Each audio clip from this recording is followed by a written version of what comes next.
आज बात करते हैं जिंदगी के उन अहम असबाब की जो अक्सर कोई नहीं बताता। हकीकी तरक्की अक्सर मुश्किल क्यों लगती है, उसकी वजह बहुत हैरानकुन हो सकती है। एक मिसाल लेते हैं सारा की। इसका छोटा सा कारोबार है जो चल नहीं रहा और वो हालात के बेहतर होने का इंतजार कर रही है।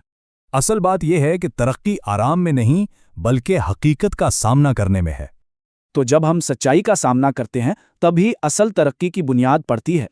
तो चलें इन सच्चाइयों को देखते हैं जो सारा की सोच और जिंदगी बदल सकती हैं। तो सबसे पहली और कड़वी सच्चाई एहसासात और अमल के बारे में। यानी सारा को यह समझना होगा कि मूड हो या ना हो, काम तो करना ही है। अब आते हैं दूसरी सच्चाई पर और वो है ज़ाती जिम्मेदारी।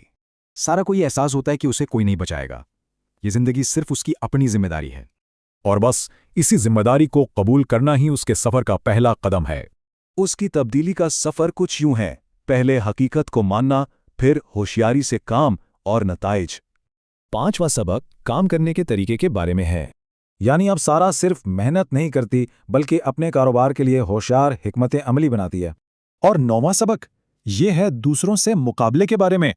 अब वो दूसरों से मुकाबला नहीं करती बल्कि सिर्फ खुद को बेहतर बनाने पर ध्यान देती है। लेकिन जो सबसे जरूरी सबक है वो है तकलीफ और बेआरामी का किरदार। देखें, आराम जमूद लाता है जबकि बेआरामी और तकलीफ ही असल में तरक्की देती है। यही वो उसूल है जो इंसान को आगे बढ़ने पर मजबूर करता है। सुकून सिर्फ ज़वाल लाता है। तो जब हकीकत को कबूल कर लिया जाए तो उसके बहुत ताकतवर नताइज निकलते हैं। एक बात याद रखें, तरक्की ईमानदारी मांगती है, चाहे वो कितनी ही कड़वी क्यों ना हो। इन सच्चाइयों का सामना करना जिंदगी को मुश्किल नहीं बनाता बल्कि ये असल आज़ादी का रास्ता है। तो सवाल ये है, वो कौन सी तल्ख सच्चाई है जिसका सामना करके आज़ादी मिल सकती है?